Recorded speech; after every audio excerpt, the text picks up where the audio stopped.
दोस्तों, ये घटना एक छोटे से गांव में रहने वाली अनीता की है। जब रोज की तरह अनीता अपनी दो सहेलियों नेहा और किरण के साथ नहाने के लिए तालाब पर पहुंची, तो किनारे आते ही तीनों ने नहाने से पहले अपने कपड़े उतारकर पास के पेड़ की डाल पर टांग दिए।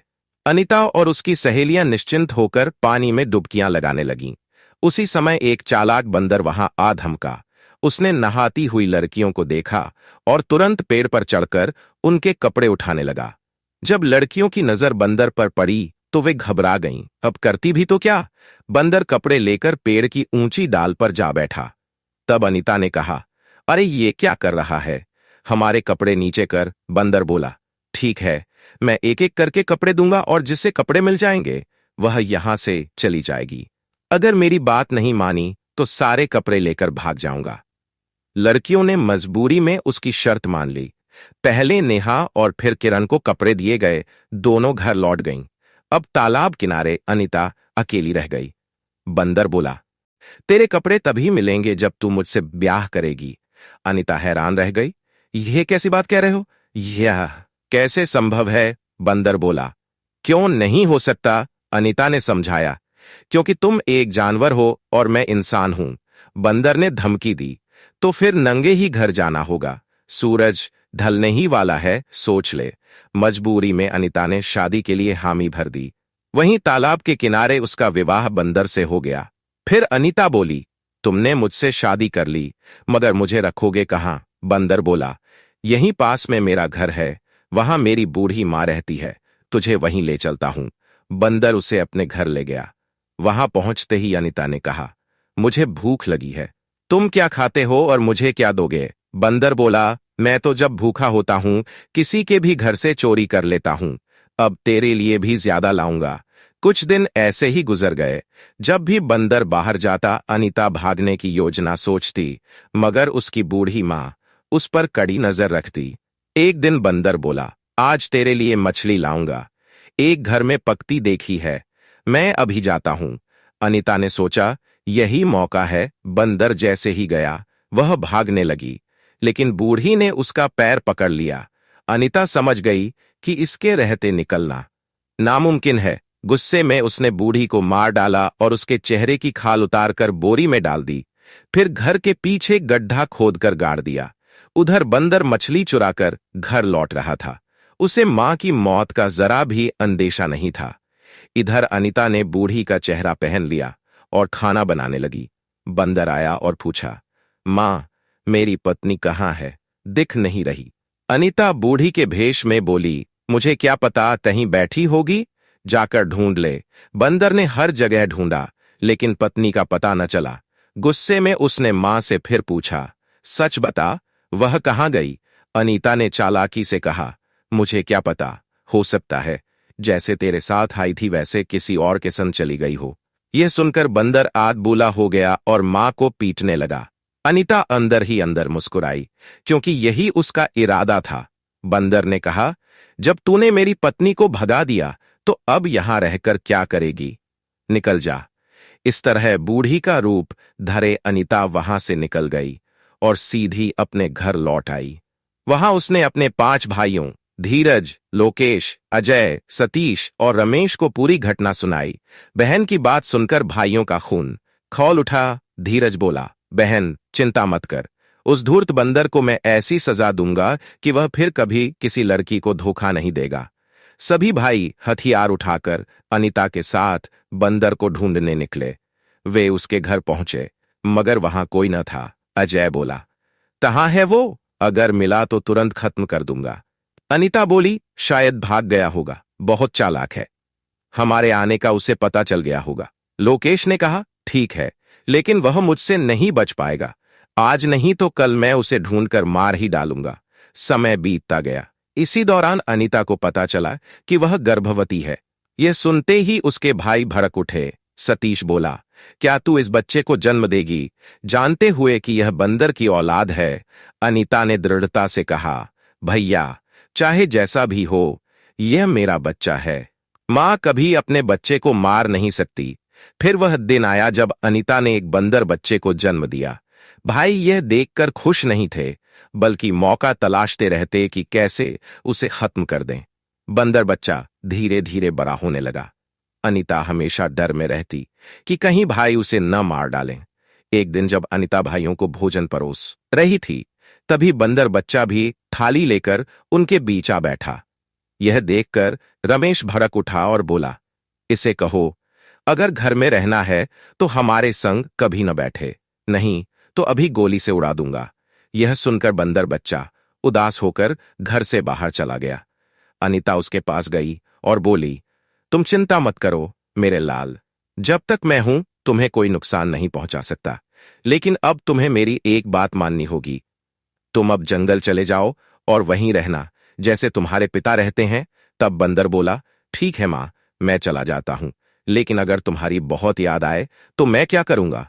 अनीता ने मुस्कुराकर कहा, मेरे बेटे, जब मैं शाम को भगवान की आरती करूंगी तो घंटी बजाकर तुम्हें याद करूंगी, तब तुम मेरे पास चले आना।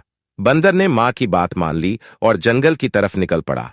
वहां वह पेड़ों पर उछलता कूदता, फल तोड़कर खाता और इधर उधर घूमकर अपने दिन बिताने लगा। एक दिन जब अनीता ने आरती करते समय घंटी बजाई तो बंदर ने आवाज सुनी और हर्ष से सोचा, मां मुझे बुला रही है, अब मुझे उसके पास जाना चाहिए। पेड़ से कूदकर वह अपनी मां के पास आ पहुंचा। आते ही अनीता ने उसे गले से लगाया और बोली, बेटा बैठो, मैंने तुम्हारे लिए खीर बनाई है। दोनों आनंद में थे। तभी अनीता के भाई धीरज, लोकेश, अजय, सतीश और रमेश, जो बाहर गए थे, घर लौट आए। उन्होंने जब बंदर को घर में देखा तो उनका क्रोध भड़क उठा। लोकेश ने कहा, तूने इस बंदर को पहले घर से निकाला था, फिर क्यों वापस बुला लिया? अगर इसे अभी नहीं भगाया तो आज ही इसका अंत कर देंगे। यह सुनकर अनीता सहम गई और बोली, ठीक है, मैं इसे तुरंत भेज देती हूं। भाइयों के भय से उसने अपने बेटे से कहा, जाओ मेरे बेटे, और अब कभी लौटकर मत आना। मां की यह बात सुनकर बंदर अत्यंत दुखी हुआ और हमेशा के लिए जंगल चला गया। जाते समय उसने एक बार भी पीछे मुड़कर नहीं देखा। फिर उसने जंगल में अपने पिता की खोज शुरू की। कई दिन बीत गए, वह हर जगह गया जहां थोड़ी आहट मिली, लेकिन पिता नहीं मिले। थककर वह एकांत में बैठा था कि अचानक किसी के कदमों की आवाज सुनाई दी। उसने देखा, एक शक्तिशाली बड़ा बंदर उसकी ओर बढ़ रहा है। यह देखकर वह पेड़ के पीछे छिप गया, मगर उस बड़े बंदर ने उसे देख लिया और पास आकर बोला, डर मत, मैं बस गुजर रहा था। तुम यहां अकेले क्यों बैठे हो? तुम्हारे माता पिता कहाँ हैं? बंदर बच्चा बोला, मुझे मेरी मां ने घर से निकाल दिया क्योंकि उनके भाई मुझे स्वीकार नहीं करते। मेरी मां इंसान है और मैं बंदर। मेरे पिता भी उन्हें छोड़कर चले गए। मैं कई दिनों से अपने पिता की तलाश कर रहा हूं। यह सुनकर बड़ा बंदर बोला, बेटा, मैं ही तुम्हारा पिता हूं। मैं भी कई दिनों से तुम्हारी मां को ढूंढ रहा था, मगर वह मुझे नहीं मिली। पिता की यह बात सुनकर बच्चा बंदर प्रसन्न हो गया और उनसे लिपट गया। फिर पिता ने कहा, बेटा, मैं तुम्हारी मां से मिलना चाहता हूं, क्या तुम मुझे उसके पास ले चलोगे? बंदर बोला, हाँ, मैं आपको ले चलता हूं। जब दोनों घर के निकट पहुंचे तो देखा कि अनीता के पांचों भाई बाहर खड़े थे। तब बच्चा बोला, पिताजी, यही मेरे मामा है। अगर इन्होंने हमें देख लिया तो हमें जीवित नहीं छोड़ेंगे। उसी समय अजय ने दोनों को देख लिया और गोली चला दी, मगर किस्मत से निशाना चूक गया और दोनों भाग निकले। रमेश ने पूछा, किस पर गोली चला रहे थे? अजय ने कहा, अभी वही बंदर दिखा जिसे हमने भगाया था और उसके साथ एक बड़ा बंदर भी था। लगता है वही है जिसकी हमें तलाश थी। उधर दोनों बंदर थोड़ी दूरी पर जाकर रुके। पिता ने कहा, बेटा, तुम बिल्कुल सही थे। ये लोग बहुत निर्दयी हैं। हमें इनसे दूर रहना ही उचित है। अब पिता और पुत्र साथ रहने लगे। एक दिन पिता ने कहा, बेटा, पास के खेत में जाकर कुछ फल या सब्जियां चुपचाप ले आओ। बंदर बच्चा खेत की तरफ गया। रास्ते में उसे एक बड़ी टोकरी दिखी जिसमें ढेर सारे फल रखे थे। उसने सोचा, वाह, जो मैं चाहता था वह तो यहीं मिल गया। अगर यह सब घर ले जाऊं तो कई दिनों तक कोई चिंता नहीं करनी पड़ेगी। लेकिन जैसे ही उसने टोकरी उठाई, उसका पैर शिकारी के फंदे में फंस गया। उसने खुद को छुड़ाने की भरसक कोशिश की, मगर सफल न हुआ। थककर वहीं बैठ गया और जोर से रोने लगा। उसकी आवाज सुनकर शिकारी दौड़ता आया उसने बंदर बच्चे को फंसा देखा तो मन ही मन प्रसन्न होकर बोला, वाह, कितना तगड़ा बंदर है। मुझे लगा था आज खाली हाथ लौटूंगा, पर ऊपर वाले की मेहरबानी देखो, अब मैं इसे मदारी को बेचकर अच्छे पैसे कमाऊंगा। उधर पिता प्रतीक्षा करता रहा। जब बेटा देर तक ना आया तो उसने सोचा, निश्चित ही कोई गड़बड़ हुई है, नहीं तो वह अब तक लौट आता। मुझे तुरंत खोज करनी चाहिए। इधर शिकारी को देखकर बंदर बच्चा और जोर से रोने लगा। तब शिकारी बोला, ओ बंदर, डर मत, मैं तुम्हें ऐसे आदमी को बेचूंगा जो तुम्हारी देखभाल करेगा, लेकिन तब तक चुप बैठे रहो, नहीं तो गोली मार दूंगा। तभी वहां एक और आदमी आया जिसके हाथ में पिंजरा था। उसने अपने साथी शिकारी से कहा, चलो इसे तुरंत पिंजरे में डालकर घर ले चलते हैं। दूसरा शिकारी बोला, ठीक है, मगर पहले मैं अपने दूसरे जाल को देख लूं, शायद उसमें भी कोई जानवर फंसा हो। यह कहकर शिकारी अपने दूसरे जाल की ओर निकल गया। उधर बंदर पिता अपने बेटे को खोजते खोजते जंगल में भटक रहा था। वह उस जगह गया जहां उसका बच्चा अक्सर जाया करता था, मगर हर बार उसे निराशा ही हाथ लगी। बेटे का कोई सुराग न मिला। थका हारा जब वह लौट रहा था, तभी उसकी नजर जंगल में एक आदमी पर पड़ी। उसे देखकर बंदर पिता ने सोचा, यह तो शिकारी है जो जानवरों को पकड़ता है। शायद मेरा बेटा भी इसके जाल में फंस गया हो। मुझे इसका पीछा करना होगा। फिर बंदर पिता सावधानी से उसके पीछे चलने लगा और शिकारी को इसका जरा भी अंदाजा नहीं हुआ। जब शिकारी अपने दूसरे जाल तक पहुंचा तो देखा कि उसमें कुछ नहीं फंसा। वह खाली जाल लेकर बंदर बच्चे की ओर लौट आया। पीछा कर रहे बंदर पिता ने जैसे ही अपने बेटे को पिंजरे में कैद देखा तो उसका खून खौल उठा। वह सामने आकर शिकारी से बोला, सुन, अगर मेरे बच्चे को जरा भी चोट पहुंची तो मैं तुझे ऐसी सजा दूंगा कि जंगल का नाम सुनकर ही तेरे रोंगटे खड़े हो जाएंगे। बंदर की यह चेतावनी सुनकर दोनों शिकारी जोर जोर से हंसने लगे। उनमें से एक बोला, तेरे बस की बात नहीं है हमें कुछ करने की, क्योंकि हमारे पास बंदूक है और इसकी ताकत के आगे तू कुछ नहीं कर पाएगा। लेकिन फिर भी तुझे एक मौका देता हूं, अभी भाग जा यहां से। इतना सुनते ही बंदर ने बिना देर किए अपनी ताकतवर बाहों से शिकारी को पकड़कर जोर से जमीन पर दे मारा।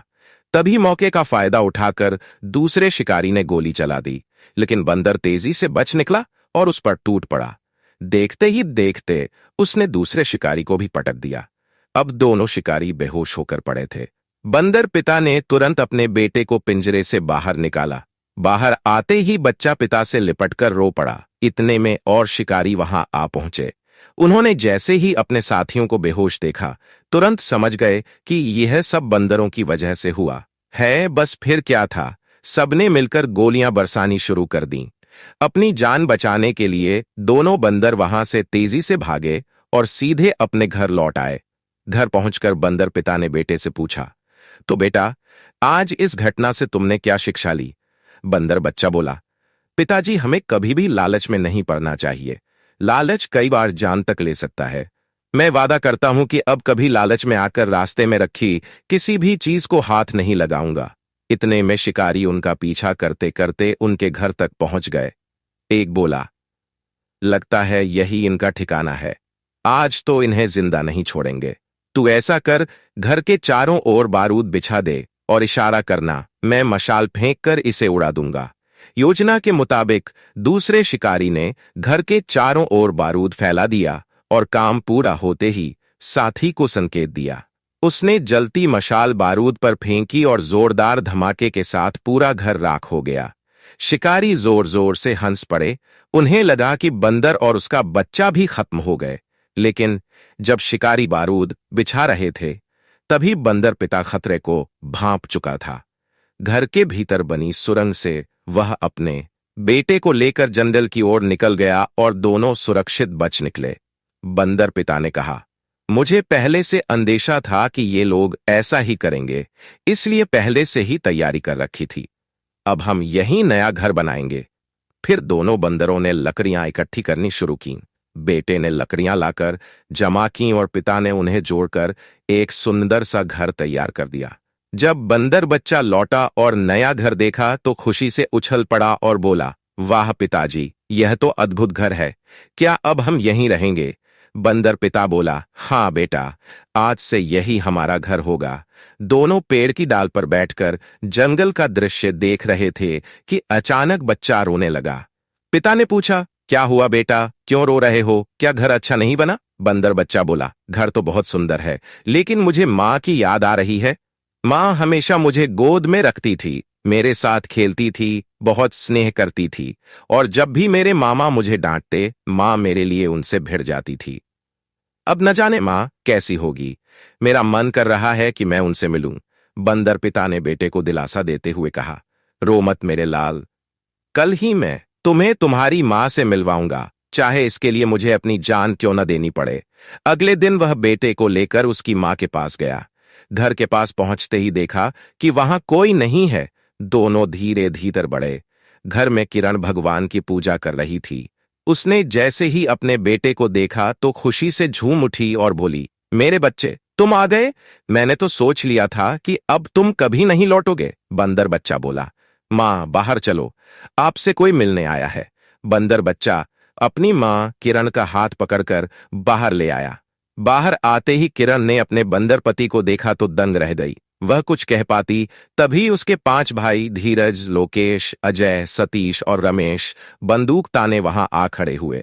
वे बोले, बंदर, तू यहां आकर बहुत बड़ी गलती कर बैठा है, आज तुझे जान से मार देंगे। बंदर ने शांत स्वर में कहा, अगर मेरी जान लेने से तुम्हें सुकून मिलता है तो मुझे गोली मार दो, लेकिन मेरे बेटे को उसकी मां से अलग मत करना। बंदर की यह बात सुनकर 5 भाई पिघल गए। उन्होंने बंदर और उसके बेटे को माफ कर दिया। फिर सबने मिलकर हंसी खुशी रहना शुरू कर दिया।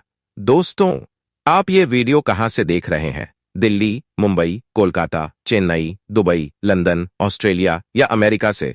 कृपया अपना नाम और शहर कमेंट बॉक्स में लिखें। आपका नाम और स्थान मेरे लिए बेहद खास है। सच कहूं तो जब आप सब अपना नाम और जगह लिखते हैं तो मुझे भीतर से आत्मीयता का अनुभव होता है, जो इस सेवा को सार्थक बनाता है। और हाँ, चैनल को सब्सक्राइब करना मत भूलिए, क्योंकि आगे और भी प्रेरणादायक, रहस्यमयी और दिल को छू लेने वाली सच्ची कहानियां आने वाली हैं। और फिर मिलते हैं अगले वीडियो में एक नई कहानी के साथ। तब तक आप सभी को दिल से धन्यवाद।